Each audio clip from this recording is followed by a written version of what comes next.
The Kashmiri file cinema ನಿರ್ದೇಶಕ Vivek Agnihotri BJP ನಾಯಕರಿಗೆ ಉಚಿತ ಸಿನಿಮಾ ಪ್ರದರ್ಶನ ನೀಡುವುದನ್ನು ನಿಲ್ಲಿಸಿ ಎಂದು ಮನವಿ ಮಾಡಿಕೊಂಡಿದ್ದಾರೆ. ಕೆಲವು ದಿನಗಳ ಹಿಂದೆ ಬಿಡುಗಡೆಯಾಗಿದ್ದ ದಿ ಕಾಶ್ಮೀರಿ ಫೈಲ್ ಸಿನಿಮಾದ ಬಗ್ಗೆ ದೇಶದಾದ್ಯಂತ ಪರವಿರೋಧ ಚರ್ಚೆಗಳು ನಡೀತಾನೇ ಇದೆ.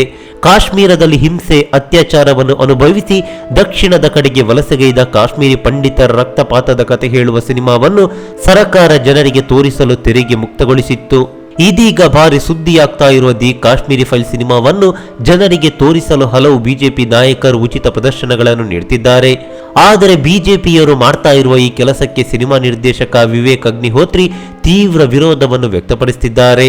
ಹರಿಯಾಣದ ರೇವಾರಿಯಲ್ಲಿರುವ ಬಿಜೆಪಿ ನಾಯಕರೊಬ್ಬರು ಸಿನಿಮಾವನ್ನು ಉಚಿತವಾಗಿ ಜನರಿಗೆ ಪ್ರದರ್ಶಿಸಲು ಮುಂದಾದಾಗ ವಿವೇಕ್ ಅಗ್ನಿಹೋತ್ರಿ ಇದನ್ನು ವಿರೋಧಿಸಿದ್ದಾರೆ.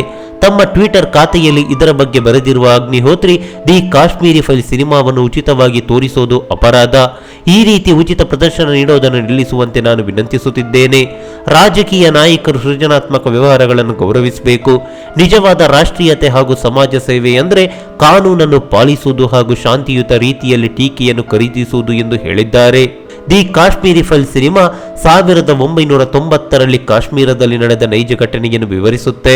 ಕಾಶ್ಮೀರಿ ಪಂಡಿತರು ತಮ್ಮ ನೆಲದಲ್ಲಿ ತಾವು ಅನುಭವಿಸಿದ ಸಾವು, ನೋವು, ಅತ್ಯಾಚಾರ, ಮಹಾವಲಸೆ, ಭೀಕರ ಹತ್ಯೆ, ಹೃದಯ ವಿದ್ರಾವಕ ಸನ್ನಿವೇಶಗಳನ್ನು ಸಿನಿಮಾದಲ್ಲಿ ತೋರಿಸಲಾಗಿದೆ.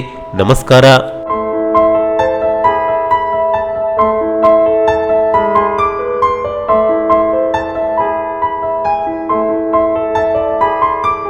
ಈ ಮಾಹಿತಿ ನಿಮಗೆ ಇಷ್ಟವಾಗಿದ್ದರೆ ಲೈಕ್ ಮಾಡಿ, ಶೇರ್ ಮಾಡಿ, ಹಾಗೆ ನಮ್ಮ ಕೋಸ್ಟಲ್ ಕನ್ನಡ ಯೂಟ್ಯೂಬ್ ಚಾನಲ್ಗೆ ಸಬ್ಸ್ಕ್ರೈಬ್ ಮಾಡಿ.